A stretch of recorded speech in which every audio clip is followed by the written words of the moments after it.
you to please give it some consideration and meet with one of us. It's a great group. We have a lot of fun, and it's one of the nucleuses of this community that we live in to provide this part of an environment for you. So I think it's really crucial and it's really important for all of us. Before I go on, I introduce Thomas. Years ago, I think it might have been 6-7 years ago, maybe more, Terry and another friend went to visit Thomas in his studio in Raleigh. And Terry came home with this piece of, I would call it glop. I wasn't really sure what it was. I'm thinking to myself, who the hell did he meet? And Terry explained what it was, and shortly thereafter, he came and gave a talk to the Farrington Friends of the Arts, and then I understood what he was talking about. And I think you'll understand what he's talking about today after his talk. But when we first moved here, several times we would go to the North Carolina Museum of Art, on a Sunday especially, and I used to wonder about those forms that sat out on that yard. I used to think to myself, what do they mean? Well, after we heard Thomas talk, I realized what they meant. Thomas has a really unique history and certainly a well-qualified vita. He is related to President Wilson. He was the last baby born in the White House. He is a product of education because he surpassed dyslexia in order to have the eminent career that he's got. And I think when you hear him talk, you'll understand his sincerity and his meaning and how we can call his speech public sculpture, uniting the earth and the sky. So without further ado, and at the end, I'll take questions. I'm going to turn it over to Thomas. Thank you. So I take it I don't need this up here? Yay. So I can't see you too well, but if somebody can't hear, just shout out and I will get closer to the mic. I'm hoping, thank you, Dick, for that kind introduction. I was not born in the White House. My father was. He was the last kid to be born there, and we have a great picture of him on a pillow held by my grandfather, with my great-grandfather, the president, looking over the shoulder at the sun coming in on the face of this newborn child. It's a fabulous picture. I'm hoping this will be fun. The word lecture makes me sleepy right off the bat, and I don't regard this as a lecture, but rather something that I've been working on in my own head. I don't just trot out the same show. It's not a show. It's a way for me to think about things. So I'm going to try out some ideas on you, and here we go. This indeed was where I was raised. Our house was in the lower left, in the shadow there, called the Deanery. And I was the fortunate kid who had a 52-acre yard to roam around on. I learned at an early age that three-dimensional space and the light that wafts through it and the sound of the space itself, or the sound of the many different kinds of music that occurred in this place, was capable of expressing and being conversant in deep human emotion and meaning. And I knew that at about age 6. Those things which you perceive, sound and light and space, you perceive through your body, right? Your ears and your eyes and your proprioceptive sense. The narratives that are all about these are the head saints. They're mostly guys, I would posit. And the biblical narratives that are all up in these figures, blasphemous as this may sound, were far less interesting to me as a 6-year-old, and still are far less interesting to me than the deeper meaning of the space itself, those more chthonic, those more primal kinds of meanings. And so I was raised with that understanding, and it's not a coincidence that I ended up doing what I do. I also recognized the reverence that was held for the guys, mostly guys, but not all, who actually made the place. These are the carvers. The guy in the Tony plaid trousers is Roger Morigi, and behind him is a very young Rick Hart, who became a famous sculptor. If you go to the cathedral on the west end, you'll see an interpretation in stone of greater than life-size figures coming out, naked figures emerging from water in stone, not cast, but carved. And that's the work of which came eventually from Rick Hart. Interesting photograph. So I saw the reverence that had been constantly paid to these guys and the masons and the stained glass window makers and all the tribe that it took to make the cathedral for about 90 years. More so in a curious way than the kings, queens, and presidents that also traipsed through the place. And I watched my father have a different kind of reverence for these guys. And I would say that too was an influence deeply on me. The name of this musing here is Between Earth and Sky, and I'm going to talk later about this piece, which is named Between Earth and Sky. But already I've mentioned this dichotomy of the sound, the light, the space versus the more cerebral stories of the Bible. And one can already begin to sense earth and sky, earth of the loins, the senses, often in many religions associated with females, versus the sky of the intellect, often associated with males. All through this little talk, you'll see threads of that dichotomy. So I'm going to talk about 3 projects. Could have been 3 others, but these suited me well. This is Kinston, North Carolina. There's the Tar River snaking through. Kinston was a thriving town, mostly from agriculture and manufacturing. And in the 60s and 70s, it sort of dried up. And in the 90s and 2000s, from some local leadership, the town has been surprisingly successful in retooling itself in lots of ways, but especially as a cultural place. So the green is the downtown core, and the red is, you can see the old mill to the left, and the mill village to the right within the red. And the site that I was given is the blue square at the intersection of these 2 parts of town. Here is the square that used to be, it's a city block that used to be the site of a tobacco warehouse. And I was asked to make a sculpture on this, at this intersection. Kinston, I don't know if they're still doing it, but for several years, they were advertising nationally in various kinds of artist communities. Come to Kinston, we'll pay for your move, you won't have to pay taxes for a while, and you can work, live, and sell out of your own house. They worked the zoning out. And artists moved to Kinston, of all places, from all over the country. I don't know how many, but some. I met them. So the intersection, there was a kind of a hole where these 2 parts of town intersect, and that's this.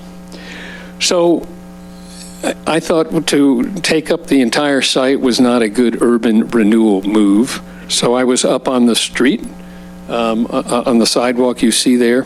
And the first thing I did, and here's really the antecedent of the piece, was the tobacco barns unique to the Piedmont and a little bit in Georgia, but this, the Flue Cure, the tall kind of monopoly house, but on stilts, that is a wonderful proportion in my view. and they're receding rapidly in this state. But that became the clue to know what to do in downtown Kinston. So the first thing I did is I got a farmer to make a tobacco field on that city block. And he said, so you want me to make a tobacco field but not plant the tobacco? And I said, yes, I'm interested in the furrows. I also inherited this crew who were pretty skilled. They were form carpenters. They poured concrete driveways and things like that. And I was, in essence, given them. And they show up day one saying, what is it we're doing? And I said, well, we're making art. And the art has to do with you.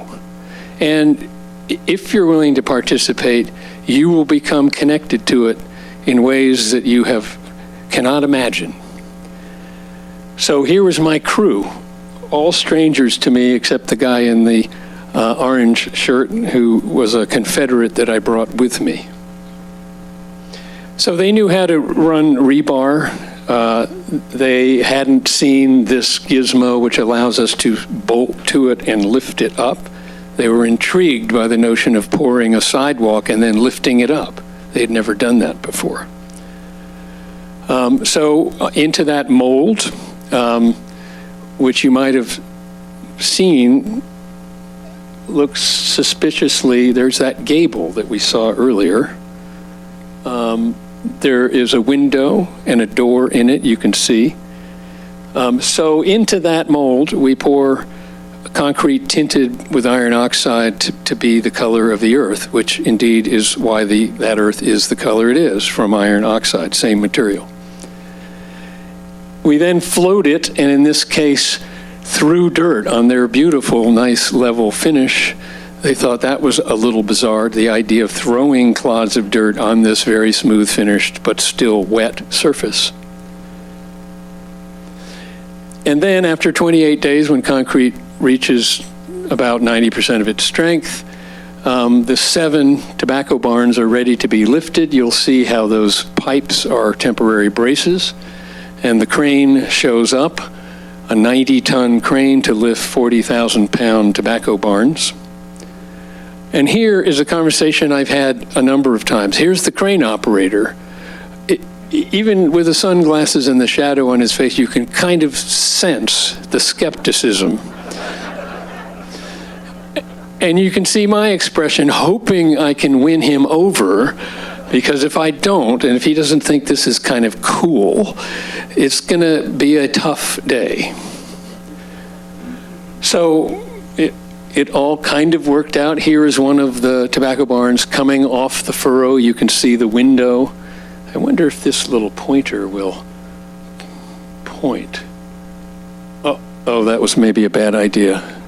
Okay, no, good. Saved by, all right. Oh, this is a clicker, I forgot. So here it comes off the furrows. It's wet because it rained during that 28 days. And then we hooked onto it differently around through the window, and that board affair is padding from the steel cables so that these things will dangle vertically. And we then set them onto a pre-poured footing. There are the pipe braces holding it up temporarily, and then we pour concrete around the base, and it meets building codes, 110 mile an hour wind in Kinston. These things have to withstand. And here, voila, is the piece up against the sidewalk, leaving the lot free to do something else. Was that a question? Was that a question? No, okay. So you can see the furrows, and you can see the clods, the pock marks from the clods of dirt that we threw at it. Here is a daughter one chilly morning. We were doing something, and she came along to help.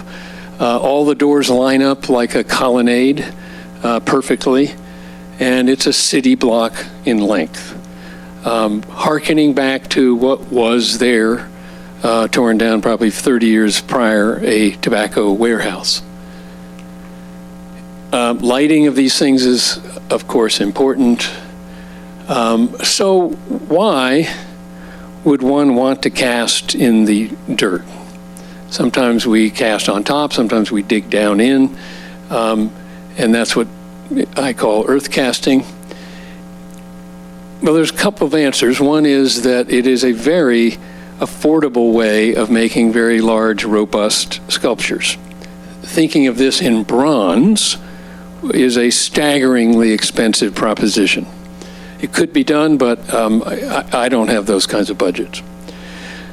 Deeper than that, however, and remember the name of this talk, it is an act of balance between the human hand going into the ground and making something, and the grain of nature which pushes back all the color and rocks and stuff and texture that's in the earth that geology put there or God put there, depending upon how you want to look at it.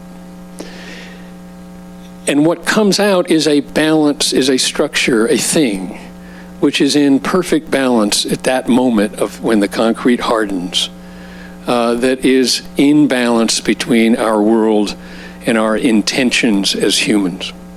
And I would posit to you that that's something we all wrestle with, and we all have to come to terms with. And this, the making itself of this work is an act of achieving that balance. So you remember the crew. These are guys that I got to know over the month that we worked together. And these two guys grew up together. And this is the last tobacco barn. He's getting ready to put the steel in. And just like they are now, the one on the right said, you know, I grew up just before school started. That's when we were able to leave the tobacco fields, having been in them all summer, in order to earn enough money to buy clothes so that they could pretend, both of these guys, that they weren't the poor kids that they really were. And this guy with tears in his eyes said to me, these furrows end, and the summer furrows never ended. And I think what he was telling me is he could see the difference between working hard on your knees on this versus endlessly working for a couple of cents as a kid and realizing he's never going to get out of that. Well, he has gotten out of it. But so the sculpture became profoundly about who he is. And I've seen both of these guys and all the others, a dozen or so. When I go back there, I have never failed to not see one of them, often with grandkids or kids, wives, etc., showing what they have done for their community. That is transformative. And increasingly, that's how I like to work with local folk. They also had skills, and they contributed directly that was useful. And so everyone signed it, and that's not all the names. A little coda back to the cathedral, which in doing this talk, I realized that, well, here's the story. So this is Resurrection Chapel in the crypt of the cathedral. And when I was about 10, the side panels, you can see one over here, were being built back in this Resurrection Chapel probably was built in the 20s.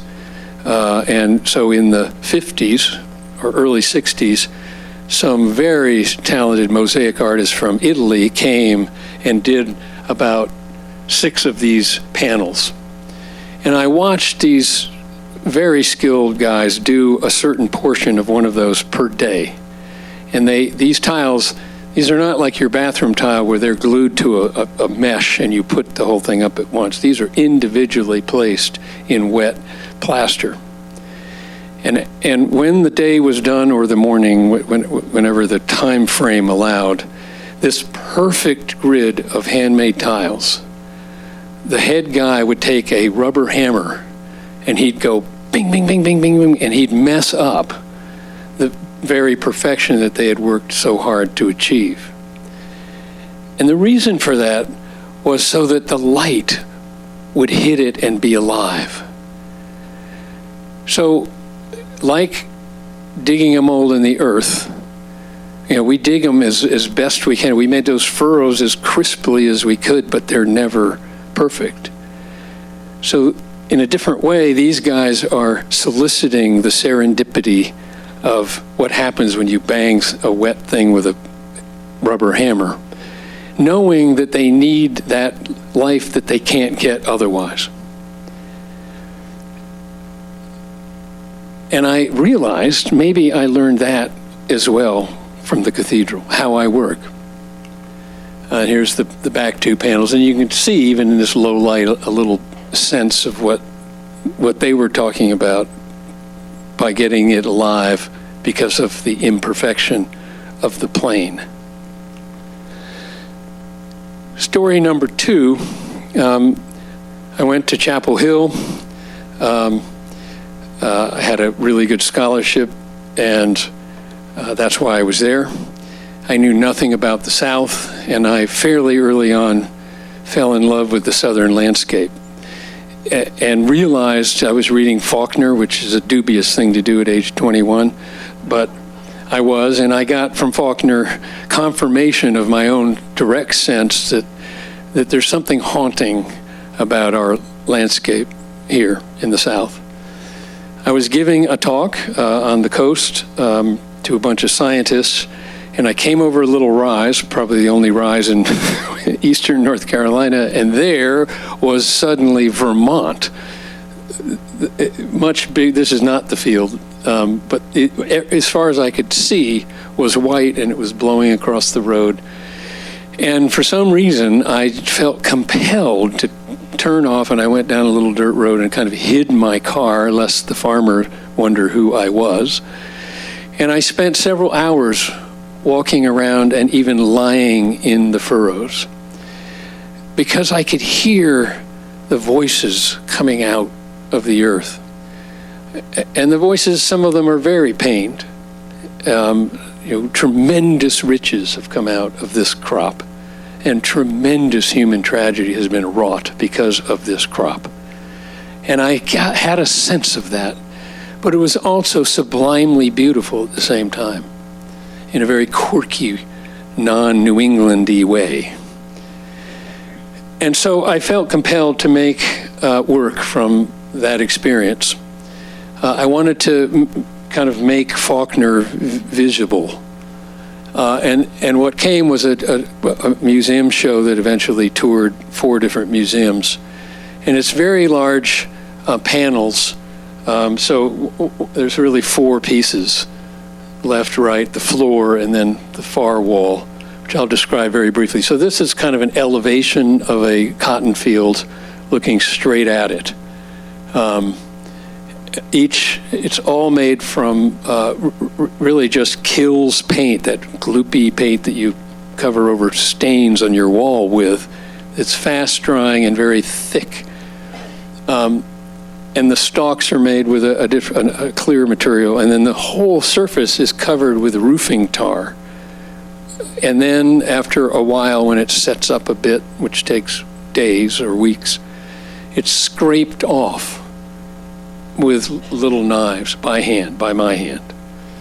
I'll talk about that in a second. The second piece is this perspective drawing of the cotton field, not unlike the photograph I showed, which has about 10,000 cotton bolls, each one individually made. And then the furrows are dirt made into a material that it sticks and is permanent.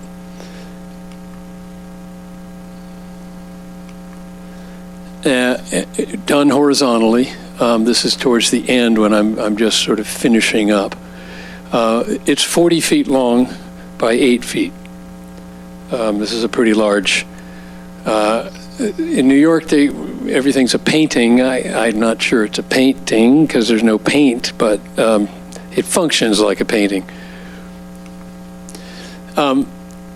when at the same time when I was reading Faulkner, one of the real breakthroughs for me in understanding the Southern landscape was going to a fiddler's convention, and you sort of camped out overnight over a weekend, and I camped out in a furrow, and I woke up in the middle of the night with moonlight, and I felt this presence behind me, and it was 3 tobacco barns right on the edge, sort of like sentinels guarding the field, and I took it as they were guarding me.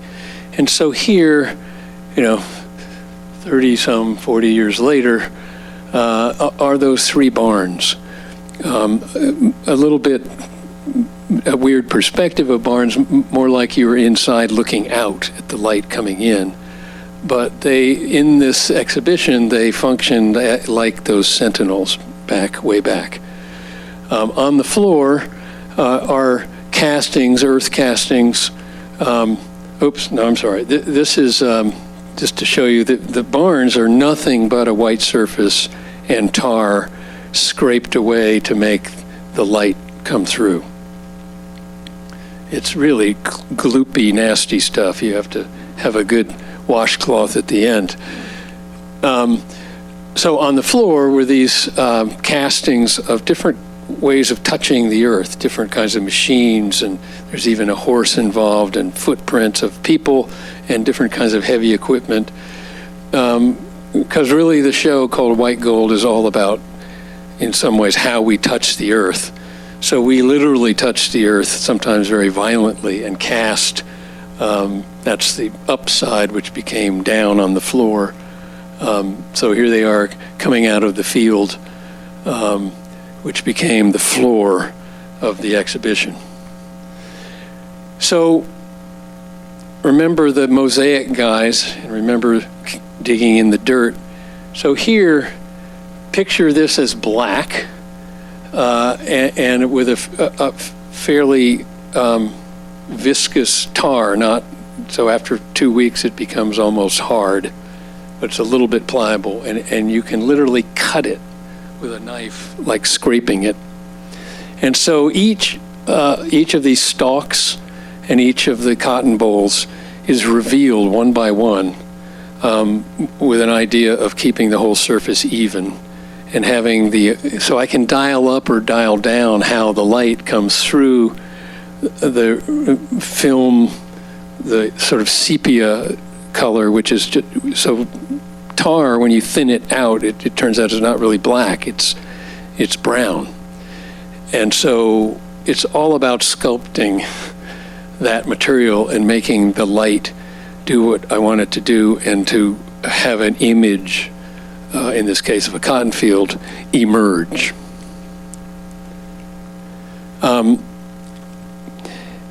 Another cathedral story, this of course is Jacob waiting at the Jabbok River to meet his brother's army. This is the brother that he screwed out of his birthright twice. He has an army, Jacob doesn't. But that night, an angel comes and wrestles with Jacob. And finally, even the angel gets tired, and Jacob says, no. We are going to wrestle until you bless me. And while I was scraping all these cotton bolls, and my hands were bleeding for weeks of doing this, I thought of Jacob and how you just have to wrestle with the materials, the angel, until you are blessed. So this is a gallery I show in Tribeca in New York, and this is an unabashed bit of self-promotion. I have a studio full of work, and I have to move that studio in the next 2 months. So deals can be had and sales are approaching. Anybody that wants to get an invite, I would be delighted to send you an email. So these kind of look like paintings, but again, I don't know how my friends who are painters do anything with just paint. I need resistance and stuff and smell and noise to be able to work. I don't know why. It's just the way I am. Lastly, now we're in El Paso, Texas, at Texas Tech University Medical School, where I had to compete internationally to do this 400 by 190 foot green space in front of this research medical building that was a very fancy building that cost $200 million. Before I proposed the idea, which was ultimately chosen, I spoke to some of the professors there at Texas Tech, and I said, what is it you're teaching here? And by the way, this is one of the few medical schools that actively works with folk across the border, which in this case is about 2.5 miles away. A lot of Mexican folk come up to this school, are trained, and go back to Mexico, which I thought was a great thing. So this one very bright guy said, what we're trying to teach here is the healing art, what you would have to do on the dirt floor of a third world country to save that child. And he used the word art. But we also are teaching high-tech science, like on the left. And medicine must reflect who we are as humans, which is both. We are indeed, we are between the sky and the earth. That's where we live. And so that became the basis of this piece. We are sentient, emotional, flawed, complex creatures, but we are also a skeleto-mechanical machine that can be treated through science. And we are both, and they must teach that concept that humans are both. So the earth part, I came to, it was pretty obvious that of great concern to that community is what's happening to their fragile desert as civilization invades. And so it was great. In the budget to do this piece, I had airplane, and there's a line item.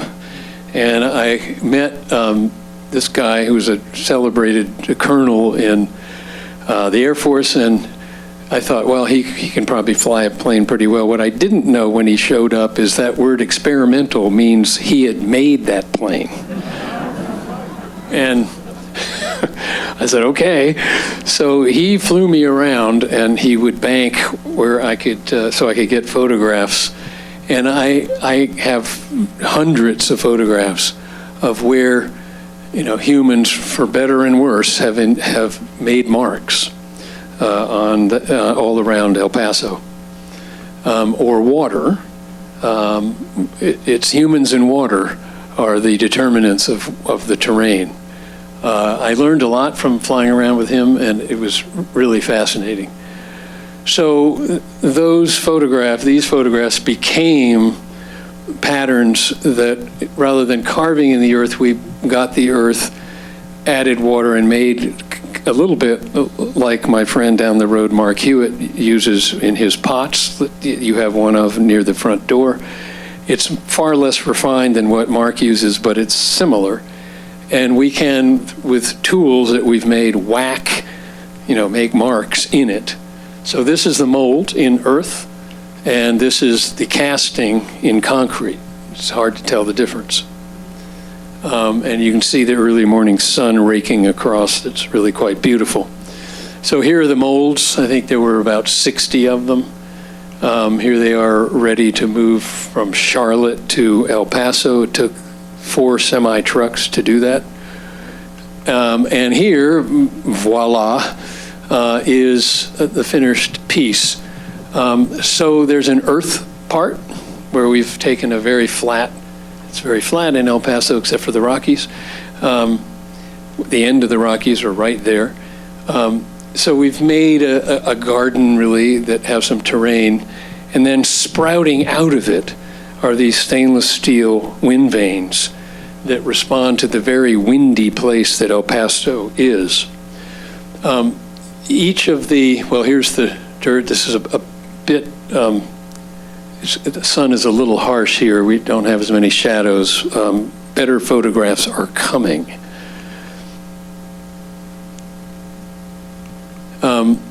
So each of the tails are different, some more cut out than others, and what that means is when it's a little bit of wind, they kind of go in, they don't all line up. Some move quicker than others, more resistance, therefore they move faster. But in the afternoon, the 40-mile-an-hour wind, prevailing wind, or whatever it is, comes almost always, and they all go in the same direction, no matter what the tail is. So I wanted different cutouts, and I got to know the head of research in the adjacent building, and he's now moved into this one. And he and I went back and forth about patterns that they were getting off of electron microscopes and different things. Well, I don't have a pointer. Maybe this is no, I dare not unless I turn this off by mistake. Well, there's nerve ganglia, there's sections of human muscle, there's a tooth, because there's a dental research program, and it's really a visual catalog of research they've done over the last 5 years. Some of the stuff he was really proud of was visually boring, and I would reject that, and he goes, oh, so it was this great collaboration of what I thought was visually, we could work with versus what he thought was important. And we came to 23 chromosomes that in a really lovely collaborative way. So this piece is entitled Between Earth and Sky. And I'm going to end right there and see if you have any questions, comments, refutations, if we could have the lights. So how does this work? And I'll be happy to take the questions, Dick, if you'd like, but do you guys need a microphone to? Okay, great. All right, who has a comment? Yes, ma'am, in the back. Okay. Good. You're going to get a good workout. After all those milkshakes or whatever. Whoa, wow. Oh, so what hit me with, you're working with tar, and it looked like you were composing your work indoors. What's the smell like and the ventilation and things? How did you manage something like that? You were with tar a very long time, it looks like.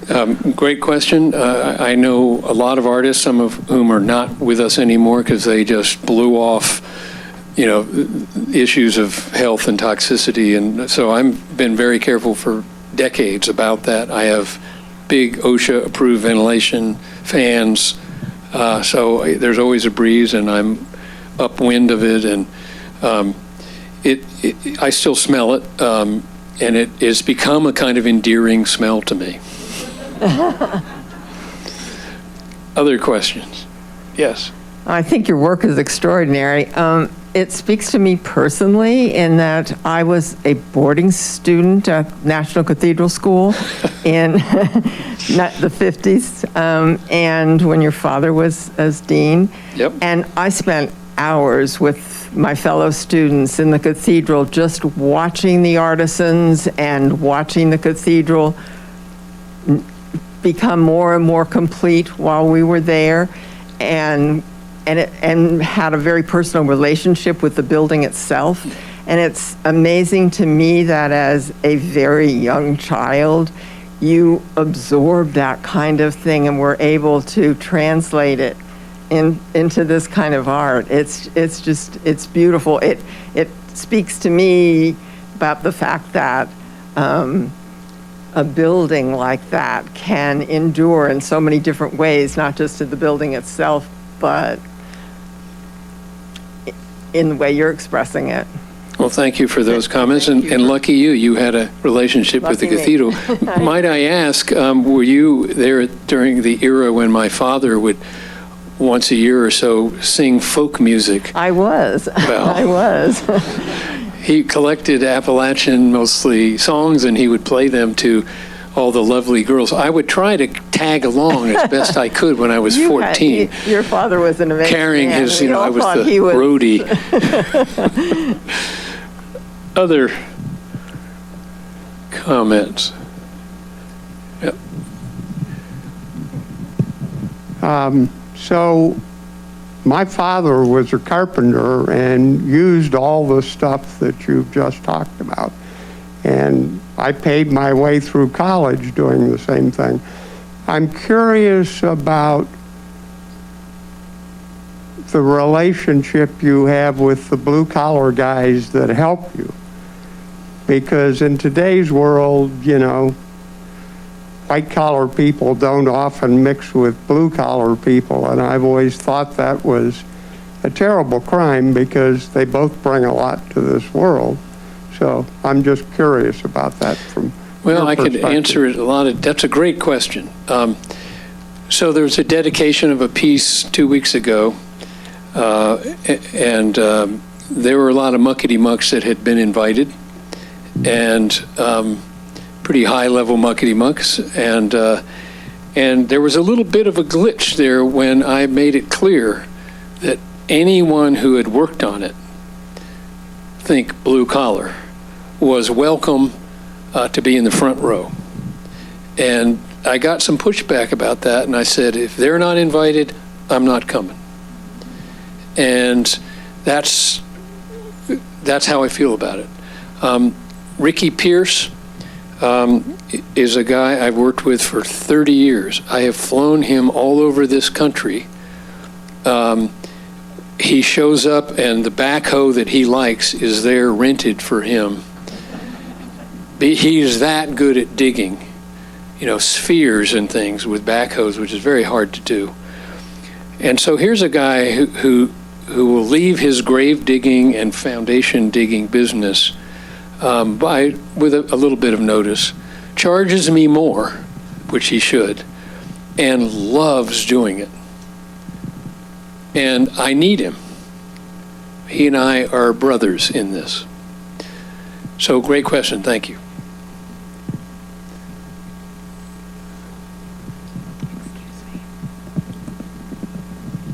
It's really a fascinating talk, and the work is fascinating.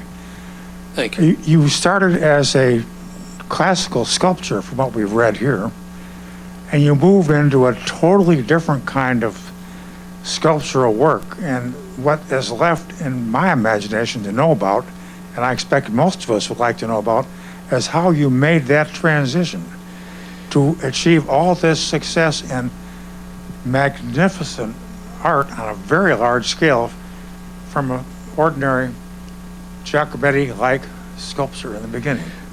Well, I don't know where you got the idea that I was a classical sculptor. I can't It says so carve in worth here. a hoot. Well, I don't know who wrote that, so.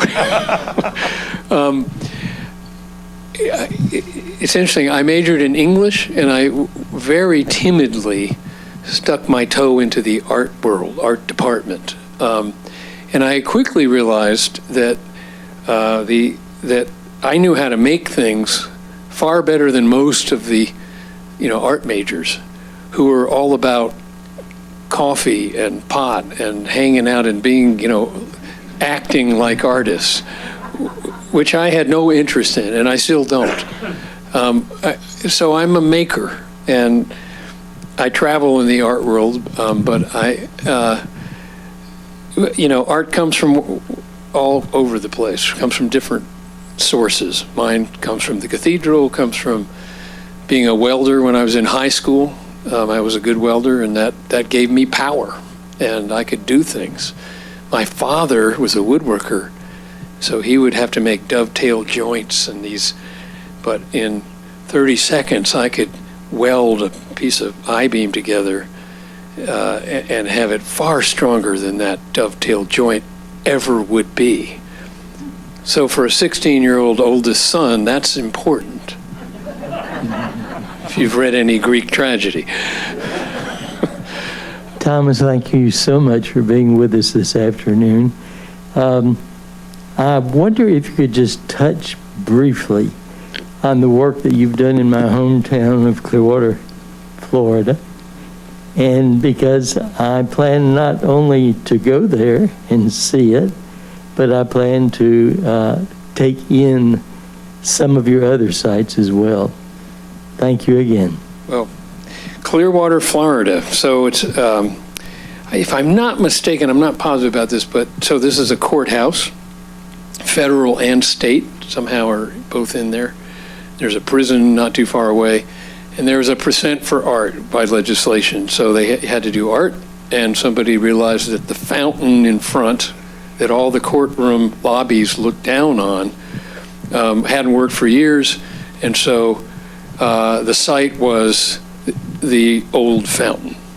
And so my project, I have a really good friend who was a federal judge and is now a dean of a law school, and we occasionally have libations together, and I said, Rich, what should be seen out of courtrooms? You know, so these are the courtroom is inside, and then there's a lobby where all the sidebar conversations happen, right? Like in the movies. And it looks right down these huge windows into the old fountain site. He said without equivocation, the jury, American law uses juries far more than any other country. And I said, what about the Brits? And he said, far more than the Brits.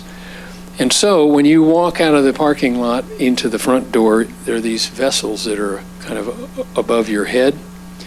And they're all different colors. I wish I had a slide.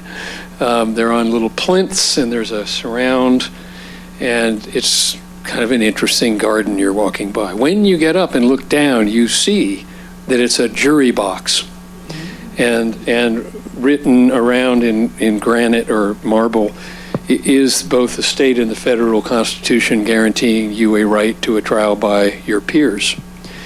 And the vessels all open up to you. You can see in them. They're all the same, but they're all different, kind of like a jury. So that's the story behind that piece. Sorry for the long answer, but it's I love that piece, and it's very much still there. I think it's where the Terry Schiavo case was tried. I'm not positive about that. Same town, anyway. Other questions? Yes, ma'am. Oh, well, it's all about the mic. So maybe this lady over here. Yes, sir. I'll try and speak into the mic. I fell in love with what you were talking about when you first described your earth casting, and I said yes. And that was, excuse me for bursting out, I just couldn't stop not saying it. An utterance of joy, that's great. At one point in my strange career, I found myself at Roger Williams Zoo as the designer of exhibits in their education department. At which zoo? Roger Williams in Providence, Rhode Island.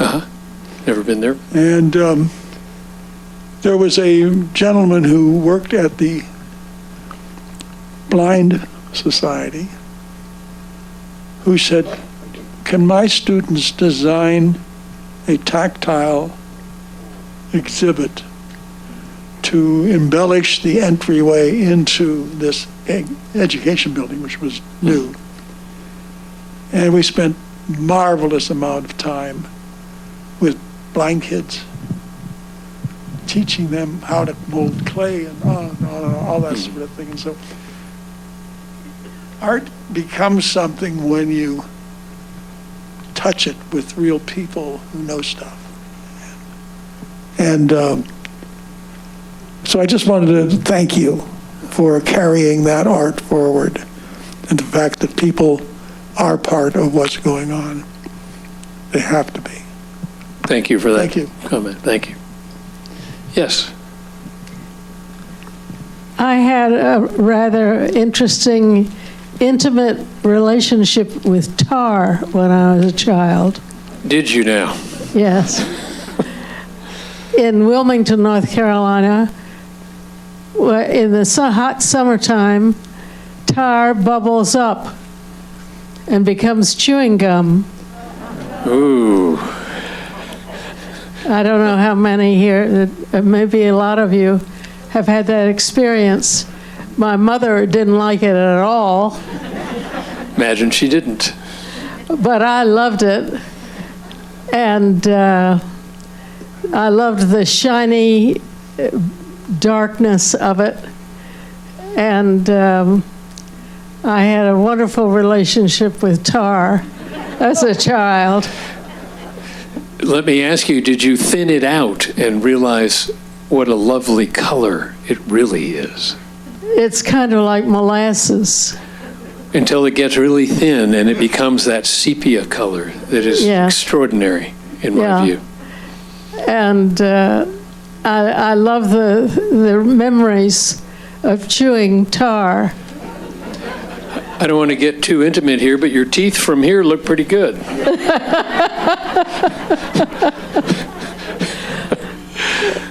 Thank you. Thank you. Any other? Yes, sir. The mic lady is coming. I told you you'd get a good workout. Raise your hand again. Right there. Thank you. Thank you.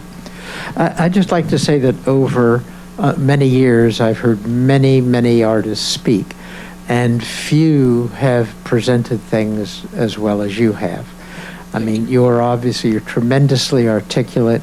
You give a sense of sort of inspiration and concept and process and result and response. And to have done all that in an hour as beautifully as you did, I want to say thank you on behalf of everyone. Thank you. Thank you. It helps being a preacher's kid.